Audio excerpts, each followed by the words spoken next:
Hi, my name's Sandy Kimpton, and I'm speaking today with Mark. Mark, I'll let you introduce yourself. It's your podcast. But today we're talking about succession and family businesses. And I have a background in finance as an accountant, and a professional career that spanned about 30 years working predominantly in New Zealand's family-owned enterprises. So seen this topic play out in a few areas, and looking forward to chatting to you about it, Mark.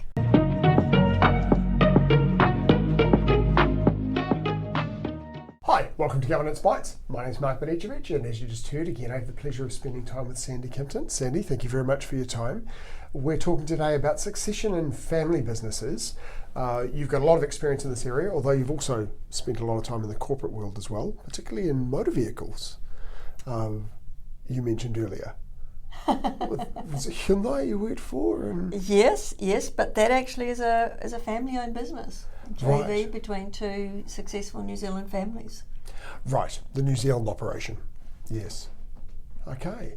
So conversation around family businesses and succession therein. What makes succession in family firms different from succession in other companies?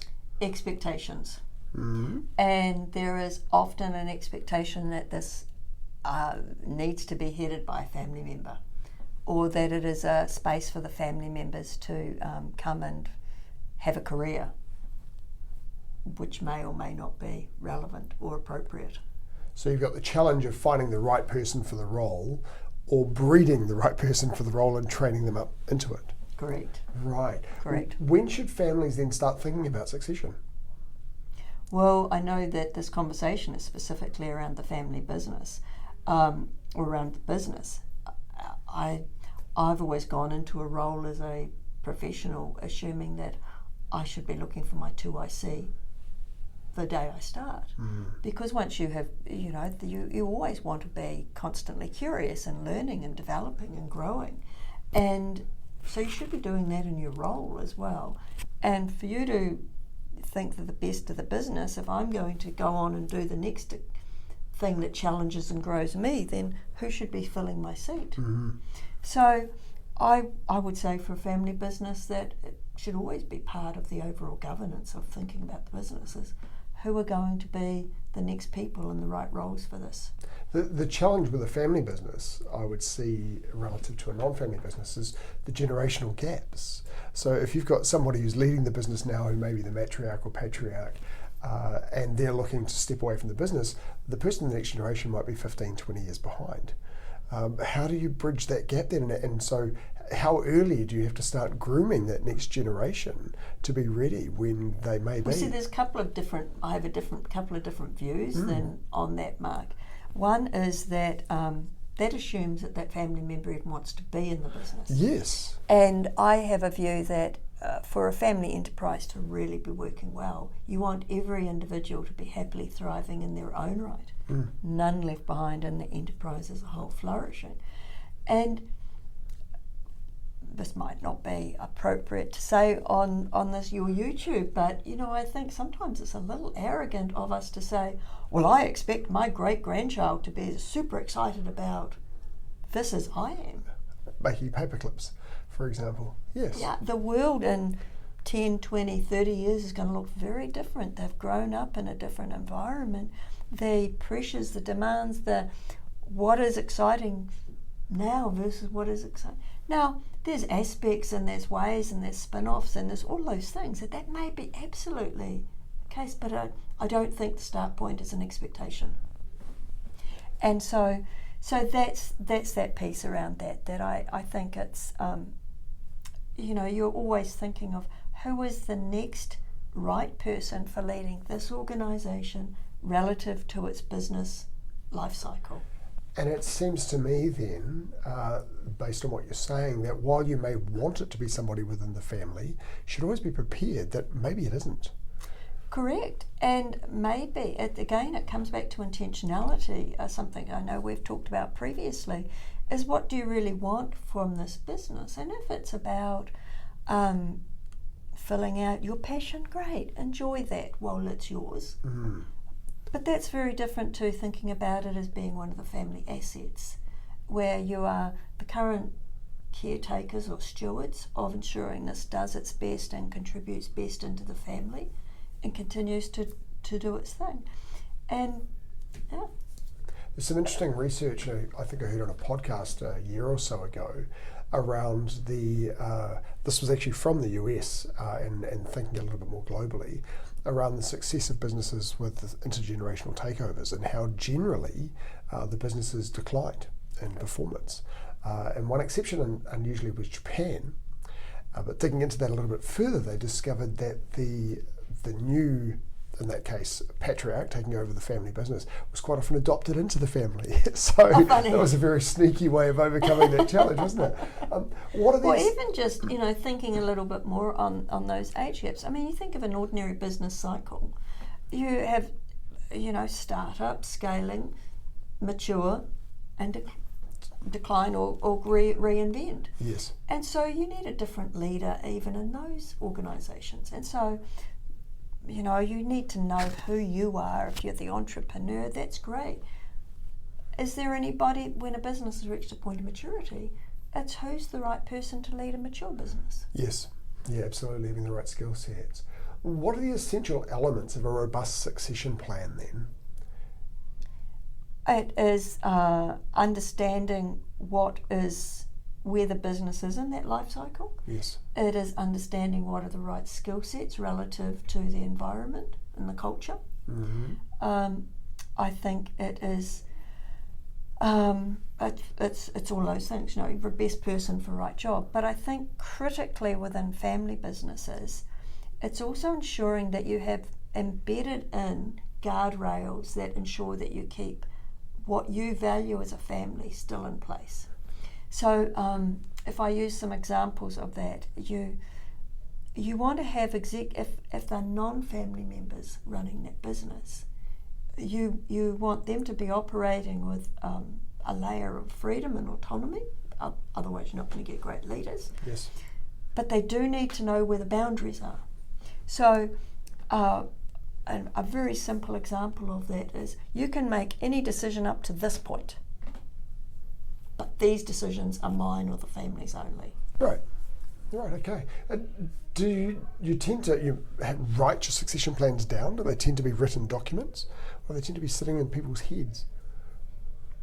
I think at a level of governance across the business, you always want to have some layer of discussion on a semi-regular basis. That might only be yearly, but are we in the right place? Where are we really at? It should be part of your annual or 6-monthly strategic plan discussions. Right. So come into your strategic planning, come into your board minutes and so forth from your governance meetings. To a level, yeah. I remember being in a business, and yes, it was a family business, where we were actively going, who are our next layer of potential leaders? What skills do we need them to grow? How do we actively develop that? Right, yes. How do you balance formal governance processes with family dynamics in the succession planning in a family business? It comes back to those core documents that you've developed as a family, and we've had previous conversations and we've talked about this via family councils and things, and it's the intellect and where these values won't be breached, these decisions won't be, will always remain with the family. These, this is the sort of guidelines around money, all those kind of things. So when you are sitting in a governance board in a family business, you always have that sense of it has to be the right decision for the business, but it equally has to be the right decision for the family in the longer term. Right. What role should the board or independent directors play in guiding the succession for a family business? I think the role that in some instances there is a need for that layer of independence that is prepared to go, hang on a minute, just because they are the oldest or they're the one who are excited about this or they are the one, let's remember what we really are here for. We want the right outcome for the business. How do we either train that person or direct them in a way that they're satisfied, they're comfortable, the family are not aggrieved, but it's still the right outcome for the business. So they bring a degree of objectivity to the conversation. Correct. And rationality sometimes when emotion can override in a family. And I think, you mentioned earlier about how early do you need to do this, and particularly in family businesses, it needs to be early before there is a layer of expectations. Before the kids have sort of assumed, well, I might have this name, so therefore I am. Yeah, I have an example of that of one of my martial arts student families. Actually, when I was teaching martial arts, they had a family business that was multi-generational, and there were I was teaching, I think, the 3 or 4 year old, and the father was saying that of 3 or 4 children, the 3 or 4 year old was likely to be the one that would take over the business. They were looking at it that far along, and that was third or fourth, actually, I can't remember if it was 4th or 5th generation business. It was a long established business, so it was really interesting to have those conversations with them. Yeah, and I mean, obviously for the purpose of integrity, I'm not going to give you any examples, but I've seen, unfortunately, a number of really ugly situations where those expectations and the damage sometimes, like imagine a 3-year-old having to grow up discovering that that's their whole life, they have no choice, basically. That's tough. Yeah, yes. Unfortunately, I don't think that was the case. It was just him thinking that was the one that looked most likely. But how do you manage the tension between the family expectations that we're just talking about and what the business needs? With communication. Clear communications. And again, it's something we really promote within my business when you're working with families is let's have no surprises. Let's have everybody clear on what does this really mean? What's this business mean for the family? Where is its place? But what, so the more those conversations have happened, the better it is. If everyone around the table is aware of the situation, they understand it. Right. Yes. Who should then drive the succession process? Is it the board of the company, the family council, or the current leader, or some other? Well, we're talking specifically around the family business, and I think it needs to be relative to the business. And so that generally it depends on how that governance structure is set up with the business. I sit on, I've sat on formal boards who are fundamentally decision makers. I've sat on advisory boards, and advisory boards can go, they're fundamentally performance driven. Now, some are more inclined to go, well, I sit on a board currently, we're literally just a sounding board for the owners. The owners will be making the decisions every night and day. And we'll bring some sanity, we'll cross-check the thinking, we'll do those things, but ultimately it's always their decision. I've been on advisory boards that are a lot more just project specific, in which case they might be, can you come in and help us do X, Y, and Z? So, does that answer your question? Well, ultimately it sounds like, taken from what you're saying, the role of the board, whoever that may be, the directors of the company, is acting in the best interest of the company. So when they're looking at succession plan, they have to look at the best interest of the company. And the family's involvement in that through the family council may be to put some people forward and be involved in ensuring they're training to get the right skills, but ultimately it has to be the decision of the directors of the company. If you have a formal governance board in place, yes. Well, in any case, you've got directors. Whether it's a formal governance board or not, you're going to have directors of the company, right? And they're the ones that are responsible for doing that. Well, sometimes in advisory boards they're not formal directors, so you don't have that same level of. It's not quite the same. Yes, same level of authority or obligation. Correct. Yes. Yeah. What then happens if the next generation isn't ready, or they're not interested? Well, how is that a problem if you're looking for the right skill set and the right set of people?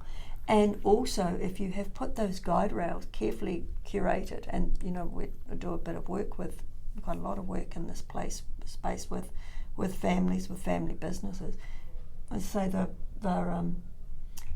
you want to create situations where independent leaders are operating with enough independence that they don't feel hamstrung, Yes.